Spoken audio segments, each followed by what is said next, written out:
You're listening to the Smart Policy Podcast, a production of the University of Tennessee's Institute for Public Service.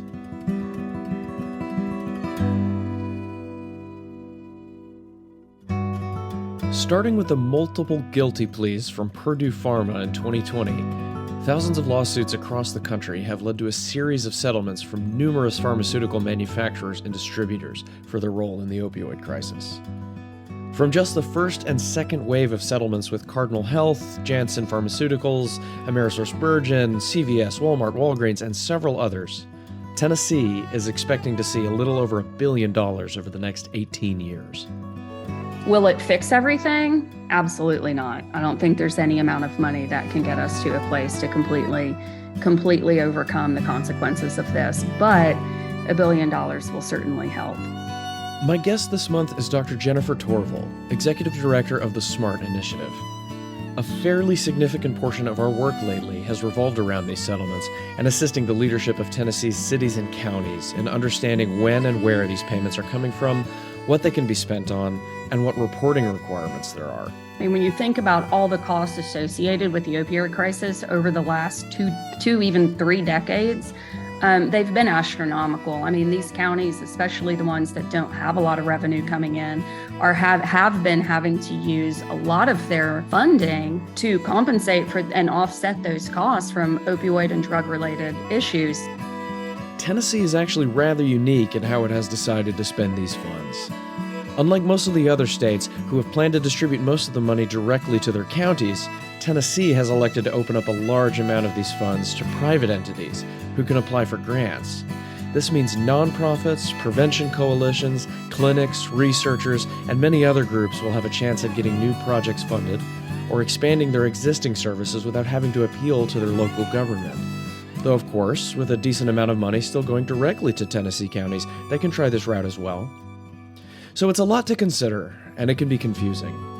We hope this episode can then serve as an introductory guide to local stakeholders in both the private or public sectors, shedding some light on one of the most important public health opportunities in our lifetimes. So this isn't the first time this has happened. Purdue pled guilty and released some funds back in 2007. Tennessee, I think, got about $600,000 or something like that. It wasn't very much. And most of that went to attorney's fees. This time is different. This is different companies. It's all coming into the state. But I understand we have a pretty unique setup here. We have the sort of, they call it the 3 buckets setup, where we have 15% going to the state general fund, 15% going to subdivisions. And I'm going to ask you in a minute what subdivision means. And then 70%, so the vast majority, going to the Opioid Abatement Council. So before we get into the 15% to the state and the 15% to the subdivisions, could you tell me a little bit about the Opioid Abatement Council and how the 70% is going to be split up? Sure. So the Opioid Abatement Council was assembled following 2021 legislation. So they will oversee the spending of 70% of the total amounts that come into the state. Right now, with the first wave settlements, that's going to be about $429 million. Out of that 70%, that equals $429 million, 35% will go directly to counties in an annual payment. And that is a set allocation. And we can go over the allocation in a little while, how they come to those numbers. The other 65% of that 70% will go into a bucket of money for competitive grants. So the council will oversee how those funds are dispersed. Any organization in the state can apply for funds. They have a process developed for submitting a proposal, typical grant proposal. They'll score those proposals based on specific criteria, and then they will award funds based on that. They began meeting in July of 2022. There are 15 voting members and then 1 non-voting member. The governor appointed 4 of the 15 members. The Speaker of the House appointed 4. The Speaker of the Senate also appointed 4. The Tennessee County Services Association appointed 2 people, and the Tennessee Municipal League appointed 1.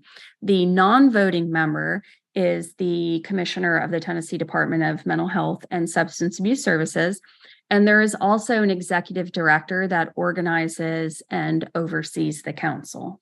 Are there any requirements on this money going to the council, whether or not it's going directly to the counties or to the competitive grants? Are there stipulations on what this money has to be spent on? Oh, absolutely. There are what's being called approved remediation uses.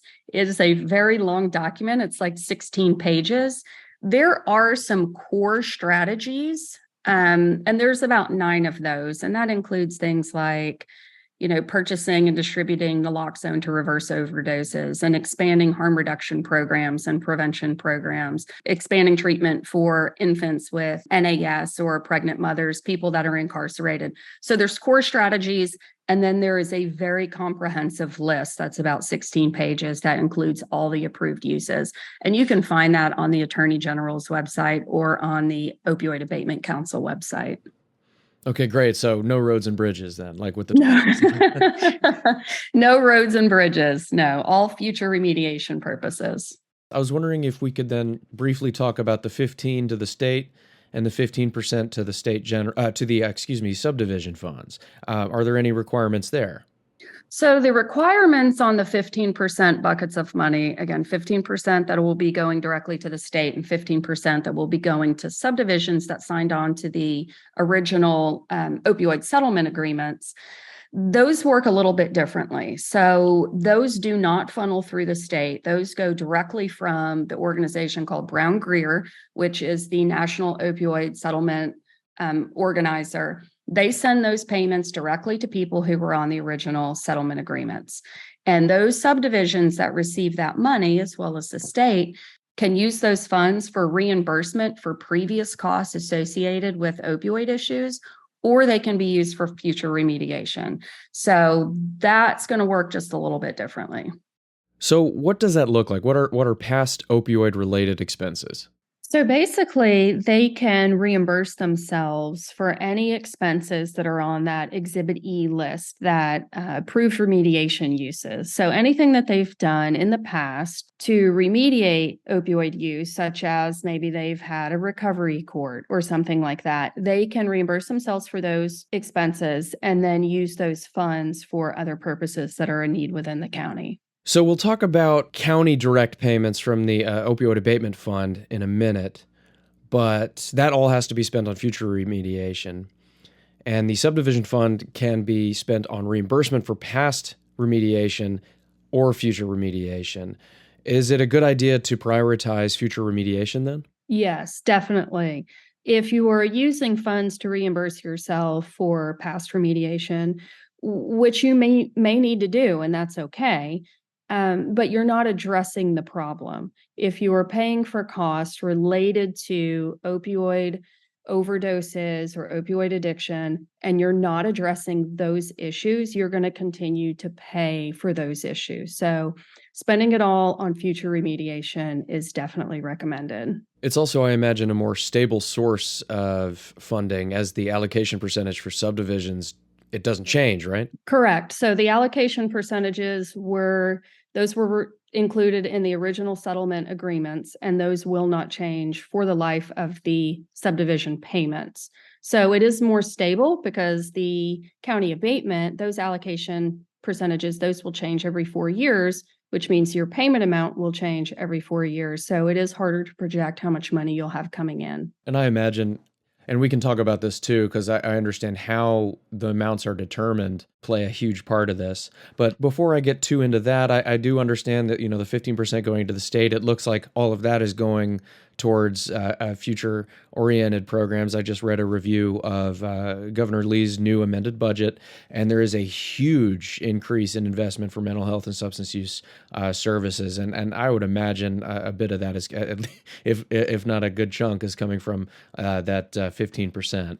Well, I actually haven't seen that report, so I can't speak to it, but that would make complete sense. I mean, they are getting, a portion of that money, and I'm sure they want to use it to impact the state as best as they can. So that would make sense.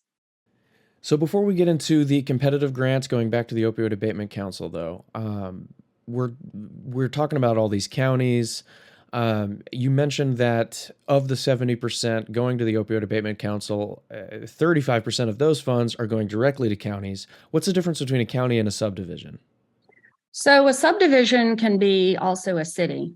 So Knox County is Knox County, but Knoxville is the city of Knoxville. So the county could have signed on and the city could have signed on. So instead of it calling, county sign on, they're referring to it as subdivision, which is more comprehensive. Am I to understand then that, say you're a county that was involved in this legislation, you're getting money from the subdivision fund and from the Opioid Abatement Council? Exactly. Yes, you will get two different types of payments coming in. Again, one will be directly from Brown Greer, the opioid settlement, the National Opioid Settlement Organizer. The other payment will come from the Abatement Council annually, which will be paid out through Edison. Okay, I'd imagine anybody who works in government in Tennessee is familiar with Edison. So this sounds like a lot of important accounting work to be done. Different funds, different line items. Absolutely. Absolutely. Some of the counties and cities are still working out how to, what accounts to put this in, how to manage these funds. The reporting requirements will be different for these two buckets of money. So that has to be considered as well. If you put them all into the same account, it's harder to track what dollars went where. And then when you're reporting back, it can make it more difficult. So there is some accounting considerations that need to be taken. It really does sound like we're taking this extremely seriously. Reporting requirements, that typically implies a potential future audit. I'm not saying any of that has been talked about yet, but it does seem like we're prepared for such a thing. It is. It's my understanding that the county abatement funds, the payments that are coming directly from the Abatement Council through Edison to the counties will be audited just to ensure that they are spent on the approved remediation uses. But yes, taking it very seriously. Everybody's taking it seriously. And a lot of people want to see this money hurry up and spend. Like, we have this money, let's spend it, let's spend it, let's spend it, because people are dying. And I completely agree.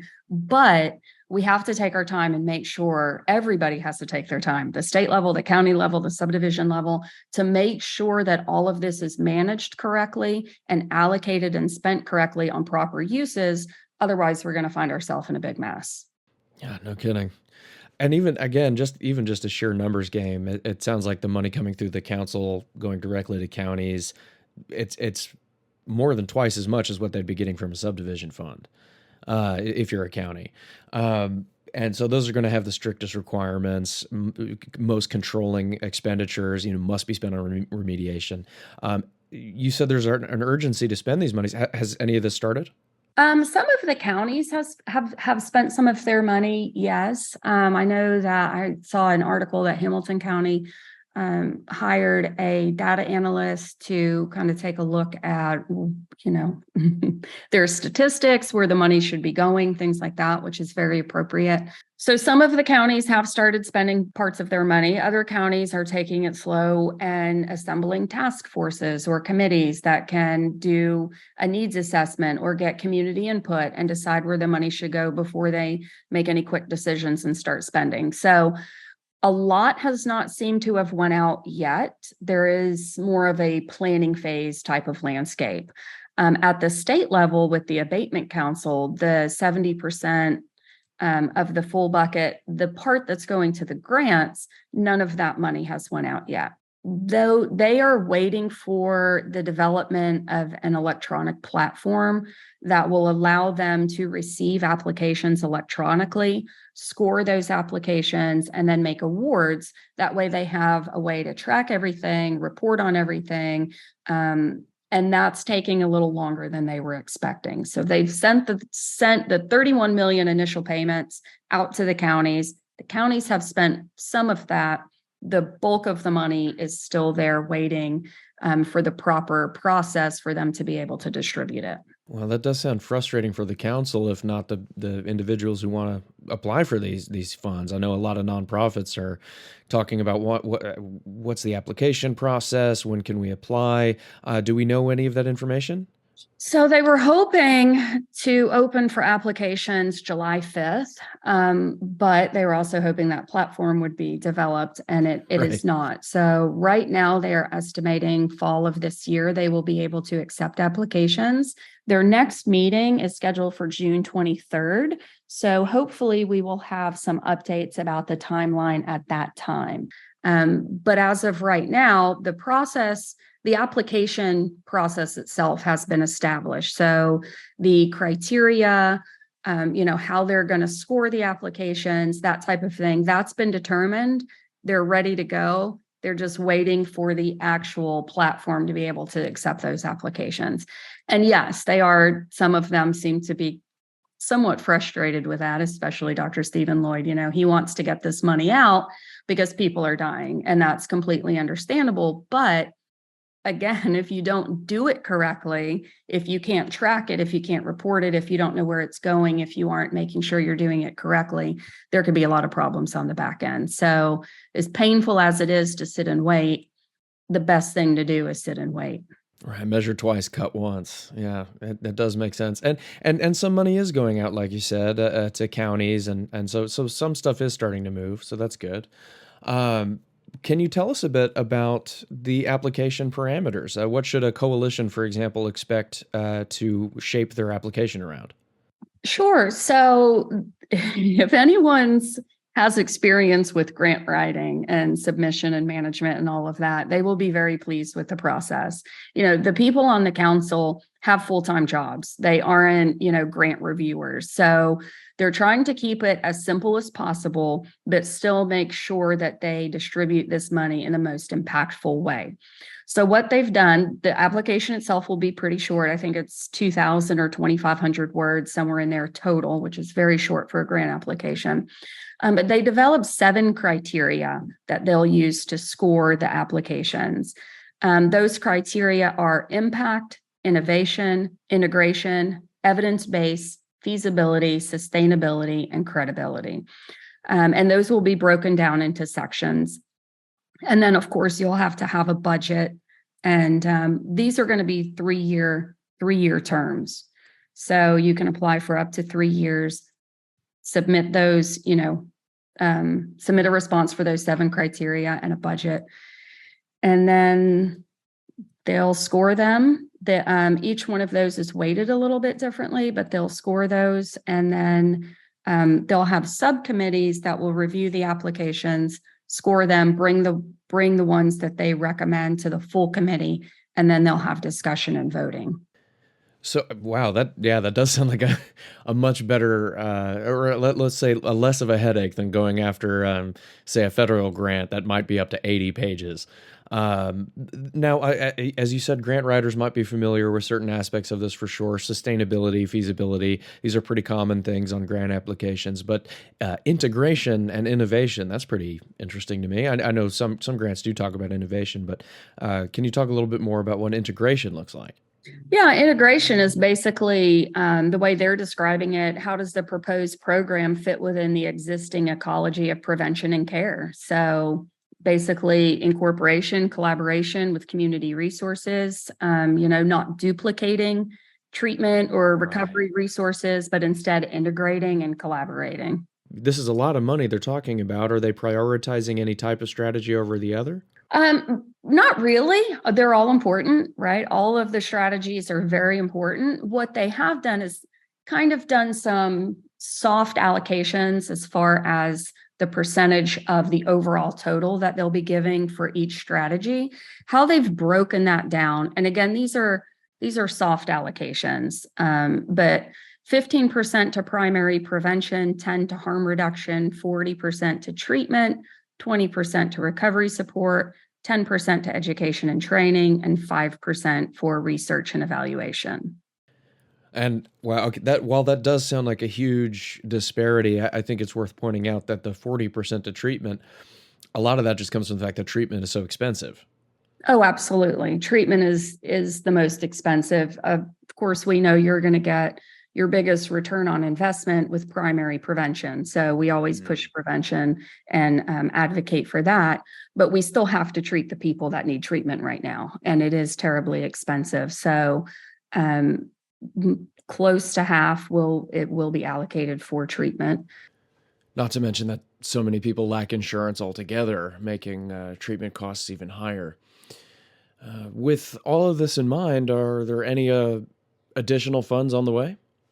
There are actually, just as of a couple days ago, the sign-on period has closed. But yes, there's a second wave of settlements. So those are going to total about $490 million. The subdivision sign-on, so that's any city or counties that wanted to sign on, that was to be done by April 18th, which was very recent.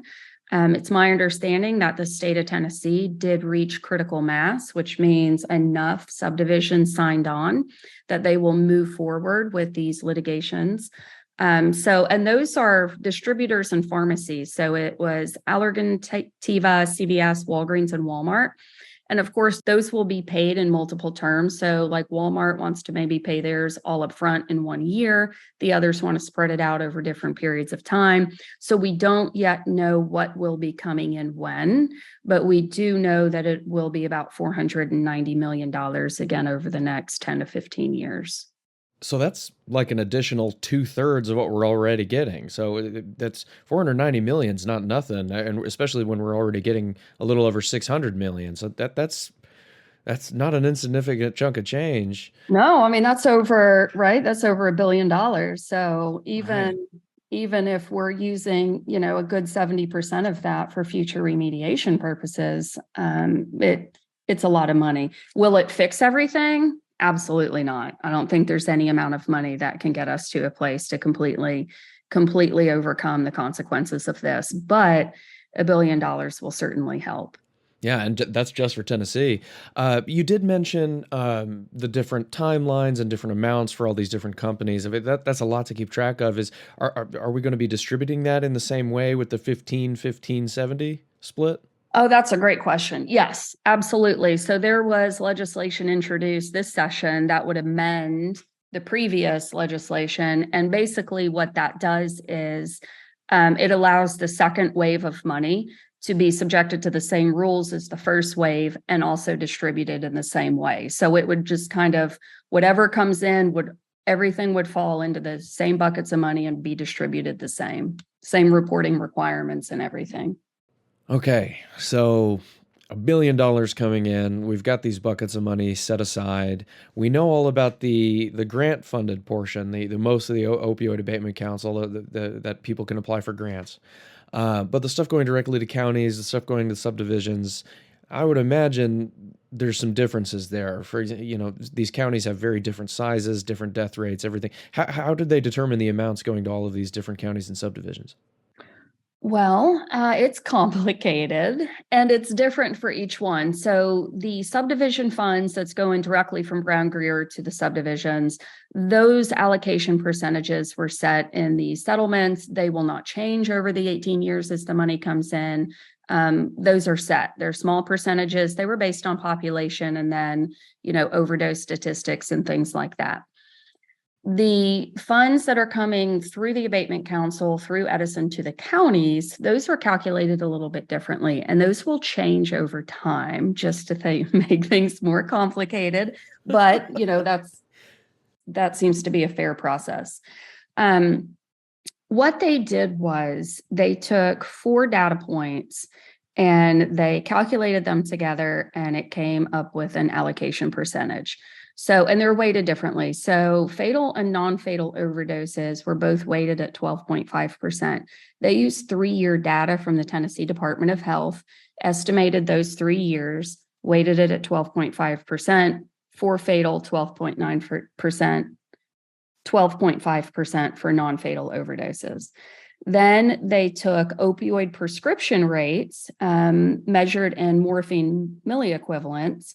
3 years, again, Tennessee Department of Health data, they weighted that at 25%.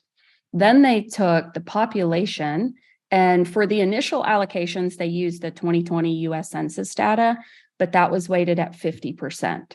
So they calculate all that together, and they come up with an allocation percentage per county.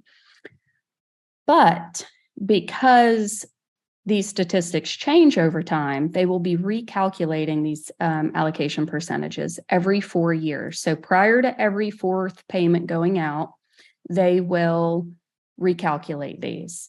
So prior to the 2027 payment, these will be recalculated. So if your statistics are improving, you may get less money in the next round of payments. So we are encouraging counties to keep that in mind. It's very hard to calculate estimated payments over this 18-year period because, well, one thing, some of these companies could go bankrupt, and then are we going to get our payments? So we have to rely on actually getting this money to estimate payments over time. And then another thing that makes it difficult is that these allocations will be recalculated. So there could be a change every 4 years in the amount that's coming in. So we encourage people to keep that in mind. Another very important thing, because it's possible that the data might not represent the scope of the problem in very small counties. So when you take small counties with a small population and very small numbers of overdoses, and you put them into these calculations, it may not very well represent the scope of the problem. And that is something that has been considered. So what they're doing every 4 years when they recalculate these allocations, 2% of that total bucket of county abatement money will be held back. And it will be held back in case a small county, or well, really any county, in case a county feels that their allocation percentage isn't representative of what's happening in their county, they can go and say, hey, we feel like this isn't representative. We would like to take another look at this. We have some data to support it. And then 2% of that holdback might be able to go to that county. The county, when the allocations are made, they will be sent out to the counties, and the counties will have 30 days to either say, yes, fine, we agree with this allocation, or no, we feel like this doesn't represent us well. We want to take another look and possibly get part of that 2% holdback. If they don't do that within the 30 days, that 2% holdback just goes right back into the pot of money and it's distributed out to the counties. Well, it does make a lot of sense to have something like that. You said population is weighted at 50%. That's a pretty huge factor there. So it sounds like that's going to be the most significant in terms of just the statistics of it all. But the other things you're talking about, prescription rates, well, that doesn't measure heroin or fentanyl that's bought illicitly on the streets. And then there's overdoses. There's a lot of concern that these are underreported. So it's good that counties have leeway to be able to get a little bit of a boost there. And of course, the recalculation, like you said, it actually makes a certain amount of sense. If a county is experiencing a worsening of a situation, they have an opportunity to get more money just by the numbers alone. And if they're getting better, then they might have to share a little bit more with their neighbors that are still struggling badly. And of course, I guess a lot of these counties actually, this is a good segue. Are any counties talking about working together, pooling funds in any way? Some counties have, and we've had some conversations with some counties that are interested in possibly, these smaller counties that aren't getting a lot of money. If you're getting $30,000 a year, you can't do a whole lot with $30,000 a year. But if you could work, like you said, with your neighbors and maybe pool some of your money and share resources, that might be a possibility. So yes, absolutely. There has been some talk about that. I know Northwest Tennessee's had some conversations. The region surrounding Knox has had some conversations about that. I think if you get too many neighbors involved, things can get complicated quickly. I think if you stick with neighboring counties or, the same judicial district, something that you have in common, I think will make it a little bit easier. But absolutely, combining resources would be a very good way to go with this. And I guess an important thing to consider is not only are the metrics and the amount of the cash changing every few years, so are the elected representatives, and they might want to change a deal. So that makes sense. You don't want to add too many additional variables on top of that. Absolutely. That's an excellent point. Another thing we are encouraging people to do is see if you can use the abatement funds that you're getting to leverage additional funds. Can you use your $50,000 a year that you're getting for a cost match grant through ARC or through the state? Or, using money to leverage money to equal more money is definitely a good way to expand programs and enhance resources without having to, come up with that cost match yourself through the county. So we are encouraging people to do that as well. Yeah, that makes sense. That's one of the best, most reliable strategies in the grant writing world anyway, is part of that sustainability is, can you diversify your revenue stream? So that's excellent advice. You've answered a lot of really important questions here. And is there any place people can go if they want to learn a little bit more about all this? Absolutely. The State Attorney General's website has a lot of resources. Some of the documents can be very long and difficult to read, but they do have they put kind of a guide together. It's still pretty long, but it explains everything in one place. So I would recommend looking at that. The Opioid Abatement Council, they open their meetings up to the public. So you are welcome to go to their meetings. They do stream them live. You're welcome to join their meetings virtually. They also post the recordings of their meetings on their website. So you're welcome to watch those at any time. So the Opioid Abatement Council website has all of those videos. They post their meetings ahead of time. They also have the approved remediation list. So if you curious about, does this intervention fit within what they have approved, you can absolutely go and look at that. Happy to reach out to us at any time. We're happy to help answer any questions. There's still a lot of unknowns. There are some things we didn't talk about today that are really in the weeds, especially at the city and county level. So we haven't done this before. It's brand new. And so we're still working through some things. When I say we, I just mean everybody in general, Right. And still finding the answers to some of the questions. So I encourage people to be patient, let everybody figure out how they're going to manage all of this and get all of the answers to make sure that they do it correctly. But there are a lot of resources out there. In addition to this episode, is there anything else SMART is planning on doing relating to this? We are going to hire what we're calling substance use consultants, one in each grand division of the state, just to help cities and counties navigate some of this, whether it's help, put together a task force, complete a needs assessment, educate the community, start programs, evaluate programs, figure out the accounting piece of it, whatever we can do, and not just specific to opioid settlements, but anything related to substance use in general. So we plan to have those positions hired and started about mid-July. So at that point, we'll have more capacity to be able to work directly with cities and counties. Just in time, hopefully, for the Abatement Council to have their applications online. Exactly.